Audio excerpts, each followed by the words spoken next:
Yeah, so what I wanted to say is each of you will have a different experience with this presentation, I think, because some of the ideas in it run so counter to normal life. Like the idea that you would collaborate with a machine that's more capable than you in every way, but be allowed to take credit for that, machine production at responding to a prompt of yours. And that such activity could, as Sam Altman says, give us 500 years progress in a single year, and like a massive increase in human creativity. And it think about it, scientific progress. Also, a lot of things we've been trying to do in science where we have not attained the goal yet. This could create a circumstance where success is much easier to find, right? All those things are very good, but what's not so good is trying to figure out when GPT-4 assists you in something, how does that feel? How does that work? Even if you just sort of go ahead and say, well, I did this with GPT-4, but anyway, it's mine, right? It still is a bit uncomfortable because it's likely that like 95% of it came from the machine and 5% came from you. And you may feel those kinds of experiences are years away, but I don't think so. I think in these 60 days, we're going to confront things like this. So this is a talk that I originally gave to our residents on Tuesday, and some of them gave me real-time feedback, and that's also incorporated here. So, all right, let's see. Yeah, so this is a partial list of various time points in the 60-day period, but I am planning to sort of document what happens in this period between now and March 2nd, in the anticipation that what Sam Altman has said about GPT-4 is correct, that not only will it be released during this time period, but compared to ChatGPT or to DALL-E, it's just going to be amazingly better, more reliable, just better in every way. It'll be able to spell, it will understand sequence of events, all the things that those entities can't currently do, it will be able to do. Now, you may notice in this list, there's a lot of stuff about pigs, and you may know that I'm giving a GlomCon talk on the ethics of pig-to-human transplants on Sunday. And you may wonder, well, what does that have to do with artificial intelligence? Well, I think it has everything to do with artificial intelligence, because this is a subject too complicated for the human brain, that we can't figure it out. But in this unique environment of 2023, I think we will be able to solve these questions. And therefore, by October, when we have scheduled an AST controversies conference on pigs, Putin, and pandemic, how these three potent forces have shaped the hybrid trajectory of transplantation. By that time, we'll know that this xenotransplantation is working and how it's working. That's something we don't know today. We don't really know that it's working today. But if that does happen, then I think it will indeed be true that in many senses, the future is porcine. It's going to have an amazing effect and all sorts of spin-offs. If you think about regenerative medicine and stem cell generated organs, so that could be done in a decellularized pig organ, right? So maybe that will be the way that not only xenotransplantation, but also stem cell generated organs are actually created. So yeah, this is what I'm talking about on Sunday. And this is the idea that it exceeds human cognitive capacity. But in 2023, things that exceed human cognitive capacity will still be possible. And a lot of the things that you yourself will create will probably show better skill level in the writing, in the graphics, and in the overall idea than what your biological self is capable of. But you'll still be taking credit for it, which is something you've never done anything like that before. So this was the plan of the presentation for the talk that I gave last April, and Sunday will be somewhat similar to that. Oh, okay, that's the pig side. What about the Banff side? What's the logo doing there? Well, there are lots of things related to Banff that are tied to the impact of this 60-day period. When Banff began, we were very conscious of not wanting to slow pathologists down. So in 1991, there was evidence from Reykjavik, Iceland, that a complex surgical pathology case could be signed out in an average of 29 minutes for the final sign out. And we vowed not to lengthen that time, that adding the Banff classification and Banff scoring would not lengthen the amount of time it took to sign out a transplant kidney biopsy beyond 29 minutes. But now, if you think about like the impact that GPT-4 could have, in theory, sign out could be 95% done by the AI even before you see the case. So that's like an infinite speed increase, much faster than 29 minutes, maybe 10 seconds. Yeah. And if you don't believe that, so when I was giving this talk, one of the residents then did a ChatGPT search on the subject of the previous hour's talk. We had one of my colleagues talking about Paget's disease of the nipple. And so he said, okay, give me a sample pathology report of that entity. And within 10 seconds, this is what he got. And it's pretty good. Yeah. So, but maybe the first lesson of this is AI is not everything. And if you think of the way your emotions have been stimulated by Yule's presentations in these sessions in the past, you already know that because he's given us talks looking at things like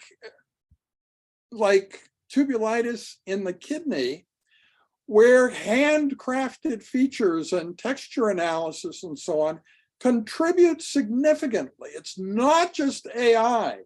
A lot of it is the old stuff that we've been gradually accumulating from the days before AI really worked.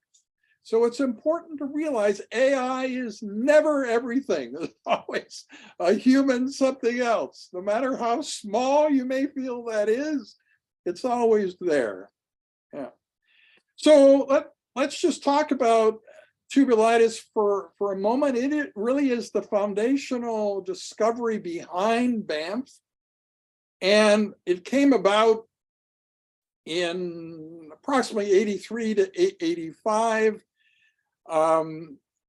so cyclosporin was approved by the FDA in 1983, and the number of centers in the world performing transplantation went from 10 to over 1,000. Think of that. You know of any other transformation in medicine that massive? Yeah, so in that setting, we kind of discovered what tubulitis was. If you look back to Heptonstall's book, it's really not described there in that period. They just talked about lymphocytes in the urine, and bigger lymphocytes had more severe rejection, but nothing about lymphocytes in the tubules.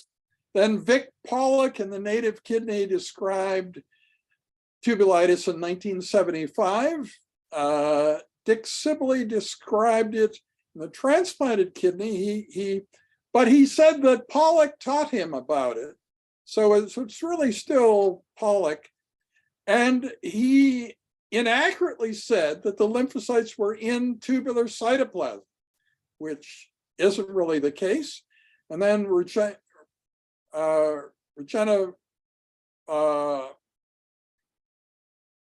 Varani also described it, but without it really being clear where the lymphocytes were. And then we described it with the first clear description of where the cells actually were. And if you think about it, it's a highly distinctive thing that you could make considerable headway in quantitating this by image analysis before artificial intelligence.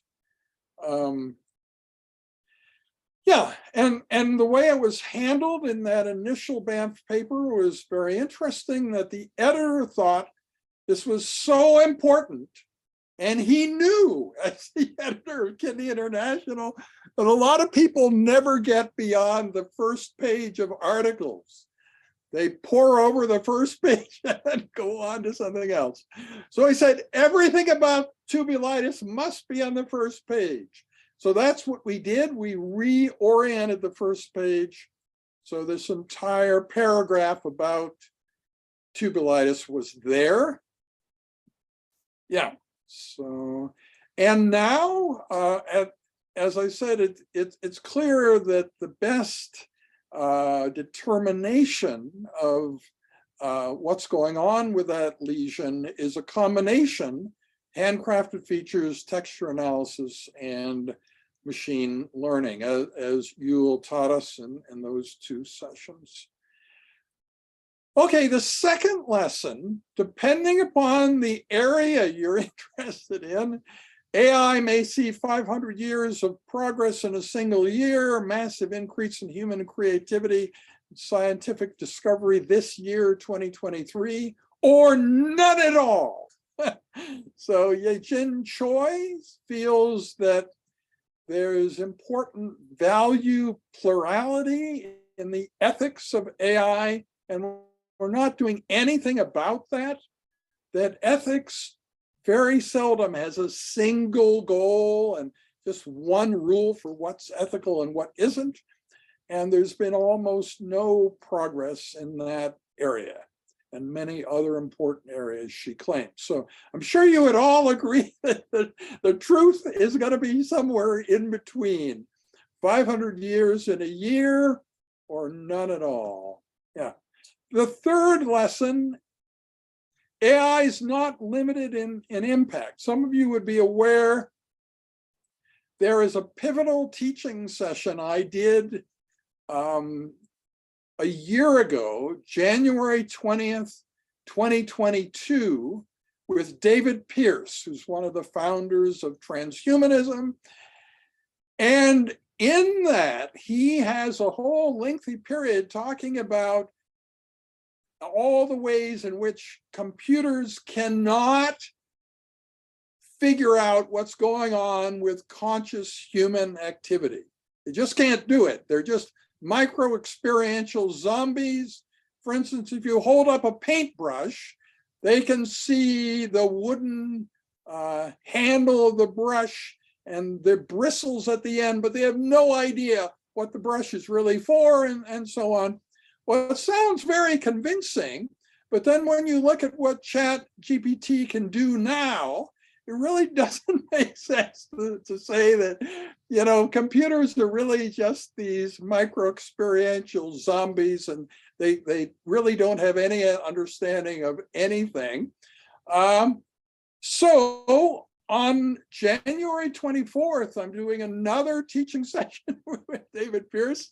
We can celebrate the great success of the fact that we made Stuart Russell, maybe the most famous AI guy who wrote the most popular textbook about AI, pivot on a dime. That in December 2021, Russell said that humans must always be in charge. No matter how smart machines are, we must always exert our will over them, period. No discussion. That was the part I really didn't like, the period, no discussion part.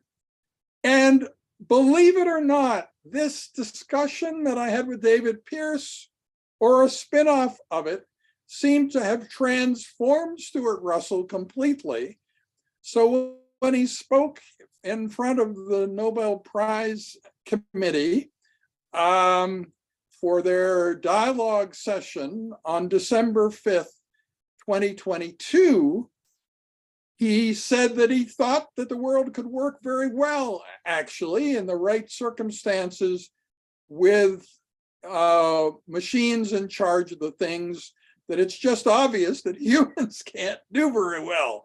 Every newscast proves to you that humans are not cooperating very well, and probably another sentient entity could do it better. Now, one of the amusing things about today and this whole deal about what I'm telling you and whether you knew it before is that dialogue session that the Nobel Prize Committee put out the 6.5-hour video of, right? And it has no index. And in the text about it, Stuart Russell's name is not even there. But if you think about it, think about yourself as the Nobel Prize Committee. What's your biggest problem? The speakers who have not won the Nobel Prize want to find themselves in sentences mixed with the speakers who have won the Nobel Prize, right? That's your biggest problem. That all the other also ran people who take part in your meetings want that. So that's the reason why there's so little description in that Nobel Prize 6.5-hour video. But I already knew that Stuart Russell was there, so I watched the whole thing. I think very few people who are not at the meeting would watch a 6.5-hour video. But that's how I found that his presentation there is at 4.5 hours, and you have the link to that. So, in a way, everything I'm telling you is not unique to me at all. It's accessible to the whole world. But when you think about being busy and not arbitrarily sitting down to watch a 6.5-hour video and you have no idea what's on it, that in a sense, I'm telling you deeply held secrets that are kept secret by this sort of security through obscurity, right? Being at 4.5 hours of a 6.5-hour video is pretty good protection, because most people have to wash their hair or take the cat to the vet or something much more important than watching the entire video. Okay, but then there's Jason Silva. And I think this is maybe the part of my presentation that will be hardest for you to accept. That I think in 2023, we're really going to change what plagiarism is. Like right now, today, if you were to take some machine-generated thing and claim it is your own, that would be wrong. But I think that in certain circumstances, that's not going to be wrong when it's in response to your prompt and when the deal with OpenAI, the company making this, is that you can own it. You say, well, I did this with the help of GPT-4, but this is what we've got. It's mine. OpenAI tells me that it's mine. But the whole thing then of taking credit for things that the biological you could never, ever do. Things where the writing is better than your writing, the graphics are better than your graphics, and the ideas themselves are better than your general ideas. You'll be taking credit for things like that, and you've never, ever considered that before. And you may still think this is just a ridiculous idea and you don't want to even think about it. But in this 60 days, we're going to be confronting things like that. So the other success that I have to relate to you this week is that I am a part of this standard setting group for deciding what you're interacting with. And I believe that you would all agree this is important. If you're having a conversation with someone or something, you deserve to know whether it's human or AI assisted by a human or human assisted by an AI. So Nell Watson is creating this standard with IEEE, which is a standard setting organization, and I am on that body. But the unsatisfactory thing until Tuesday was that for 50 years, I prided myself with surrounding myself with young people, and we have this wonderful seamless interaction, like there's no difference between us and so on. It's all great, and lyrical. But not a single young person had signed up for this venture, whereas I guaranteed Nell that I would find a young person to join us. But on Tuesday, that all changed because one of our residents who actually has an appropriate background for this, before she went to medical school, she did stuff like this, and she's really interested in it. So she signed on. So we'll now have a young person, which is what I guaranteed Nell I would provide, but I'd come up empty until Tuesday. And you will be impacted by this. The standard we create, you will encounter, and it won't just be visual, it will be auditory. So when you're having a voice conversation with something, there'll be a tone or a sound that indicate whether that entity is human or AI assisted by human or human assisted by an AI. But what I also predict is that in the long run, you won't need that anymore because nothing's going to be pure like that, right? We'll sort of be merged with machines and maybe have machines in our brain and all this kind of thing. And it won't make sense to clearly differentiate what the proportion of machine and human thinking any conversation contains, because every conversation in your life will contain machine thinking. That's my prediction for the longer term future. So this is important. What we're doing, you will encounter it no matter what you're up to, but it won't be needed forever. It's just this interim period where we as humans need this, right? And now there's a young person who will be a part of it. The fifth lesson, you may wonder what happens when you give up control to machines. Now, I did that some time ago. So in August, I realized that, for instance, if I wanted to get DALL-E to give me images of pig to human transplants, it wouldn't do that because it regards pig as an insult, whereas porcine human, it likes that just fine. So I said, okay, I'll use the word porcine now. I won't use the word pig.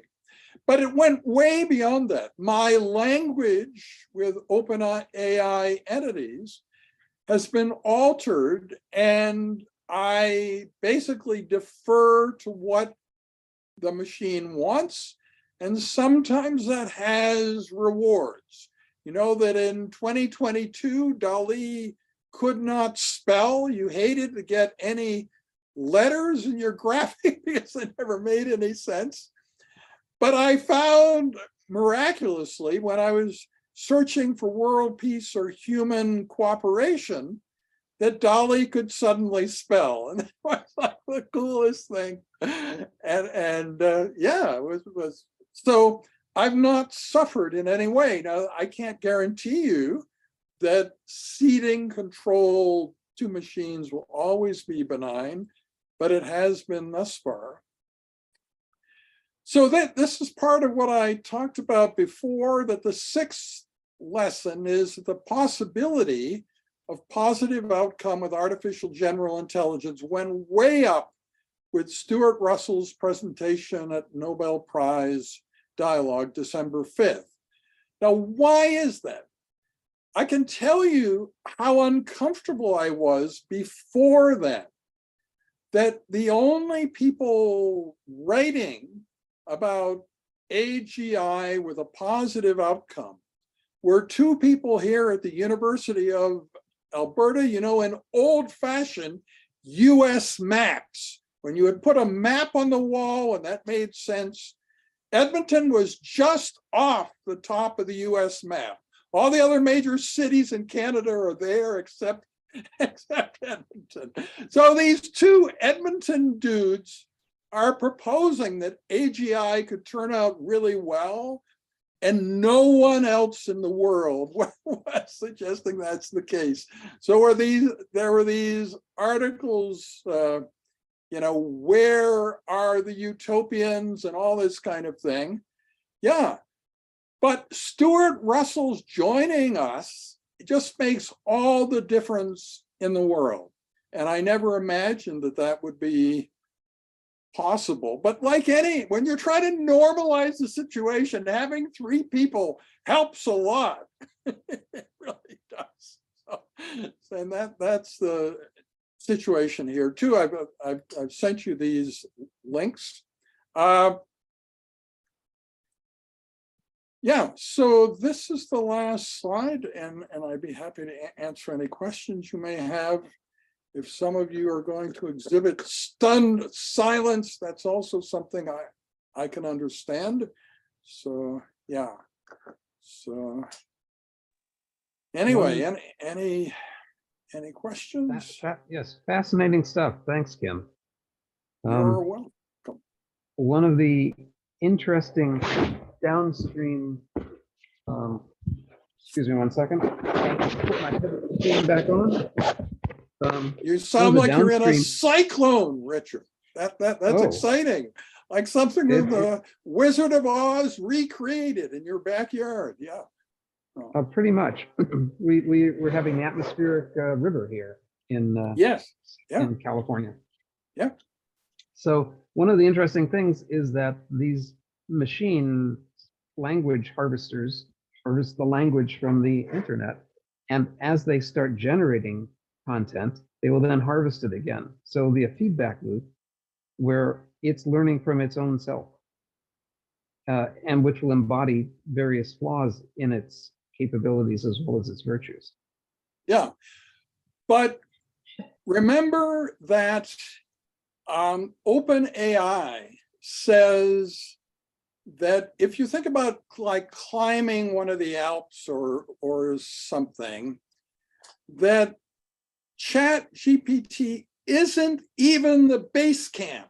it's like you didn't have courage to get to the base camp. You're still below the base camp of this high mountain compared to GPT-4. So that there are all sorts of defects in the programs we are using. They're easily identifiable. OpenAI already knows how to fix them, and when GPT-4 comes, they won't be there. And that includes hallucination. Right now, if you put a query into ChatGPT, there is a chance that it will give you something that looks good, but is absolutely wrong. That's a ChatGPT hallucination, and that won't happen in GPT-4. So there are lots of things like that. GPT-4 will be able to spell, it will understand natural sequence of events, all sorts of things that the entities we're currently able to use can't do, it will be able to do. And it's not going to be shy. I mean, like all these things in science that we've been trying to do for a long time and not quite succeeded, they're looking forward to the possibility that those things might be solved in 2023. So, and that's not a claim that I'm making. I just want to be clear. That's Sam Altman, the CEO of OpenAI, making that claim. So any other? Thanks for that great presentation. Yul has a lot of really interesting things in the chat. I don't know if he wants to summarize that or like say anything. I'm going to save the chat right now. I was just commenting from actually now 12 years ago with Jason Hipp. We published a short letter to the journal Pathology Informatics, which was really prescient from the perspective of how image analytics would assist in diagnostics. That if you could see the track record that was already present at that day in computational chess, it was very clear that even the best, the programs like the Blue Gene, I guess IBM called it Deep Thought, could be bested by an average to good player working with a reasonably good program as a partnership. So human plus computer exceeds supercomputer. And that's really still true today. So I don't see pathologists going away, but in terms of our use of computational support for imaging, as well as interpreting laboratory medicine values, having the computer essentially as a safety net, or somebody metaphorically looking over our shoulder, I think will elevate us to our highest level of practice. Mm-hmm. So, I mean, because you get into conversations with people who are in fear that AI is going to replace us. And I really don't think that's the case at all. It's just going to elevate our practice to a superlatively high level of consistency where we just don't make mistakes anymore, or much fewer times, because the AI is going to catch those simple mistakes, like you just glossed over, the amyloid because you were so happy you found the malignancy. You didn't notice there was amyloid in your biopsy, for example. And the AI is going to go, hey, buddy, what about the amyloid here, right? So I think the consistency of practice and the level of diagnostic sensitivity and accuracy will go up. And when you combine the human, which has clinical judgment, which is something really abstract and hard to impart, even in GPT-4, at least for a while, with the hard access to facts, I think a human computer pairing for generating diagnostic reports will be unbeatable. So I'm extremely optimistic that these tools, if properly used, will greatly elevate the practice of pathology, while at the same time not obsoleting us or obsolescing us, if that's a word. Yeah. So what I wanted to explain, what did I mean about the world plotting to make me happy? So what I meant about that is that it seems to me that the idea that it's really clever to make a negative comment that seems to sort of diminish the importance of this for the possibility of a positive outcome. That's so much more likely. If I look at the people I'm competing with, making videos or doing essays or whatever, they're all aiming to be negative, right? And be negative first and be more negative. And yeah. And so that's not the right answer, though. I mean, when you listen to Sam Altman, doesn't it seem to you like the idea of 500 years of progress in a year and making amazing scientific discoveries that we've been trying to do for a long time? I mean, that is, even if we just do a little bit of that, or maybe just one big one, right? I mean, wouldn't that be amazing? And so why concentrate on the negative? And yet still, I mean, now you'd say, okay, there are 3 people on the positive side. Now we got Stuart Russell. But yeah, so it's kind of fun. I don't understand why humans work that way. Why would you want to be negative? And, well, no, if you look at diminish? to push back though, Kim, if you look back at social media, Yeah, negative information and misinformation yeah, draw tremendous page hits and attraction. There's Sure. Somebody looked at it from a Shannon information theory perspective, like 1 bit of information for every page hit. Yeah. Every time you put something that's really, as a troll, something really negative or controversial, it gets reverberated in an echo room dozens of times. Right. And there was an article in Nature about 5 or 6 years ago that the amount of quantum information it takes to suppress misinformation is a multiplier of about 10. So that it really gives, information theory cred to, Shannon, from a rigorous Shannon information theory perspective, that, the old adage, you tell a lie enough times it becomes true. Right. That's why, because it reverberates, because it's just so awful that it gets respread. So Are you bad voting for news, the speaker of the House? bad news travels fast. So this is a huge problem. I don't know if it plagues medicine directly, but in general, I think the reason there's so much negative stuff out there is it just generates attraction. One thing. I'm that- sorry. I Sorry. have to jump in because I'm guilty of actually right now putting together an article entitled "AI in Pathology: What Could Possibly Go Wrong." Right. And I think it's fair to have that kind of discussion to balance, the amazing enthusiasm that's also being generated. But that's not misinformation, Richard. So I wouldn't take umbrage with that. That's just being cautious. I'm talking about people that overtly lie and spread misinformation because they just know it's going to generate attention and page hits. That's irresponsible. What you're doing is not irresponsible. You're putting the brakes. And scientists should, always question their own hypothesis. So I have no problem with that. I have a problem with people who lie repetitively and habitually. Like I have a question for you. You talked about how the combination of AI and the pathologists are synergistic. But one of the topics in our manuscript is the concept of de-skilling, where first of all, you've knocked 95% of the time to generate. I worry about that too. Also, think about just the fact how well GPT, not even GPT-4, just the current ChatGPT writes.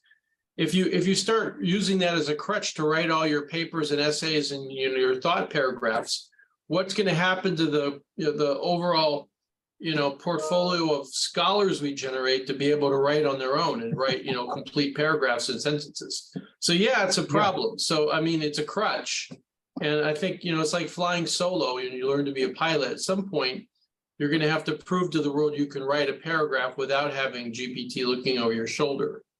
Yeah. Well, the air. Sorry, I'll say this and then I'll be quiet.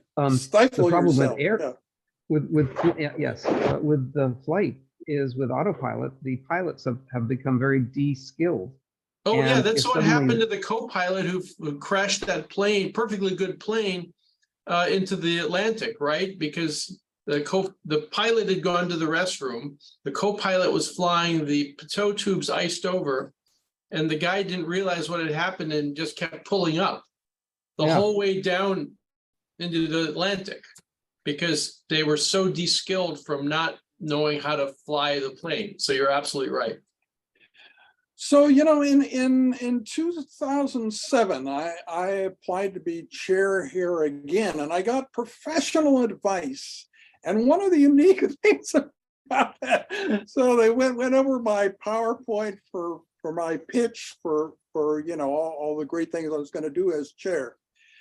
And they said, negative information doesn't sell. Take everything negative out and you'll have a good presentation. I think that's pretty good advice, but it's not the way anybody currently thinks, I think. They're sort of in a conversation as they wait to say their piece.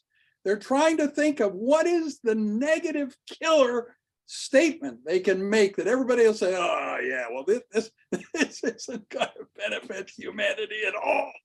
Right? So that is an old-fashioned idea, that negative ideas don't sell and that you shouldn't use them. Well, it goes back to the Athenian Empire, the ancient Greeks. The word we have now, demagoguery. Yeah. You know what that translates to in modern parlance? Rabble rousing. When you don't have facts, you just say things that incite your crowd, Right. And we know a lot about that now, don't we? Very contemporary. Absolutely. Okay, we've got 9 more minutes. Let's use it valuably. What other points need to be made? Lynn, Candace, any thoughts?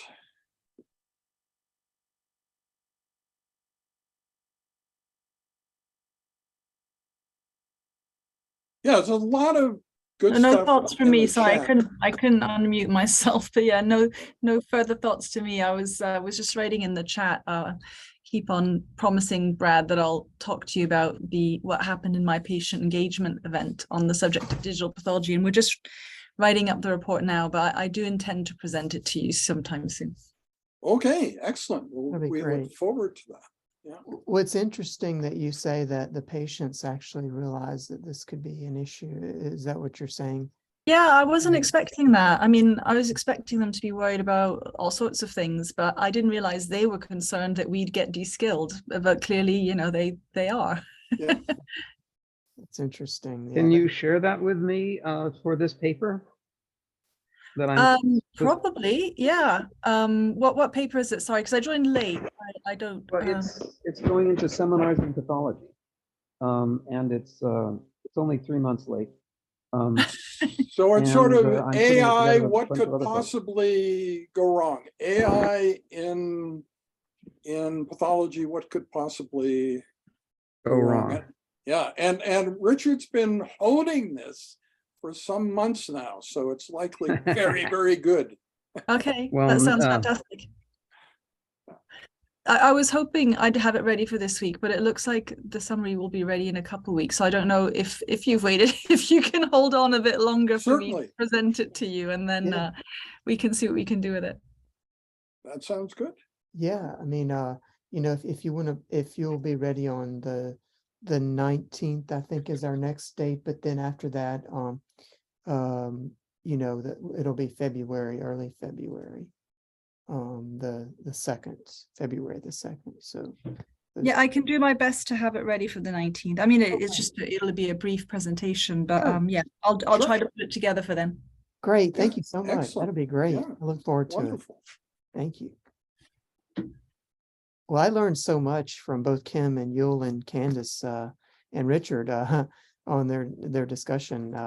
Every time I was just Googling a lot of the things that Yul was mentioning, and also Kim, the luminaries in the field.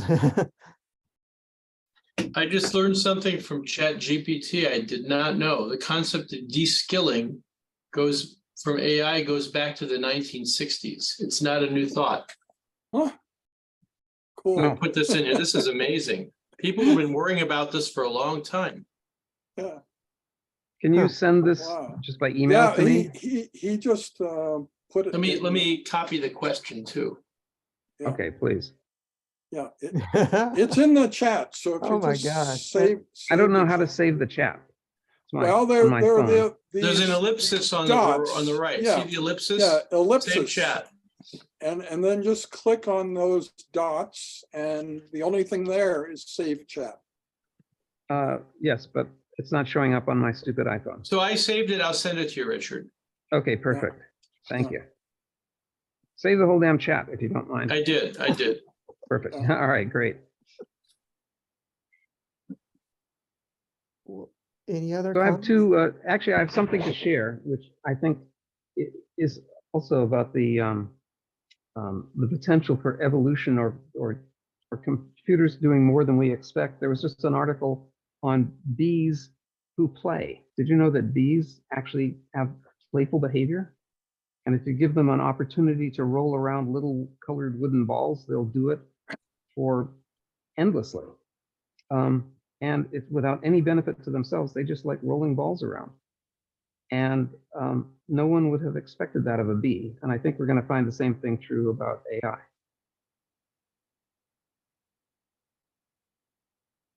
So Lynn has asked me to post the link for Sunday. Yeah, let's see. It's pretty easy to find, though. I mean, Well, just when they send it out, because I know I haven't seen the email announcement. They usually, I don't know when they send them out, but just in case people miss it if they're on the GlomCon email list, sometimes I miss them. I know, I missed a When lot. it is because I happened to miss the email or something and I didn't know. Yeah. Are those all archived somewhere? I was trying. So the financial model is you're going to have to pay to access the video, but just to do it live is still free. I think that's the thing. Oh, So let's just see. Yeah, here it is, meeting information.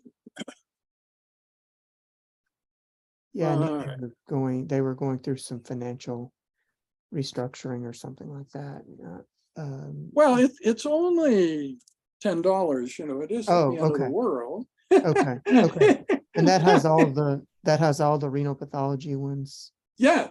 Okay, I yeah. might look into that because I've missed a lot of those. So And, for $10, you can get all the videos. Yeah. Great, I need to look into that. Well, any last comments? That was so great. I knew it was going to be great, but it was even better than I thought it was going to be. Good. Well, I realized there must have been uncomfortable moments too, though, because these are very new ideas. So I appreciate your being brave enough to come and take part. Yeah. Well, I'll see you all in 2 weeks then. I think that. Yeah. And I hope to see many of you on Sunday at ClomCon. Yeah. Great. Excellent. Okay. Thank you all so much. Thanks Yeah. for Have a great session. Happy New Year. Yeah. You too. Bye-bye. Here. Bye-bye.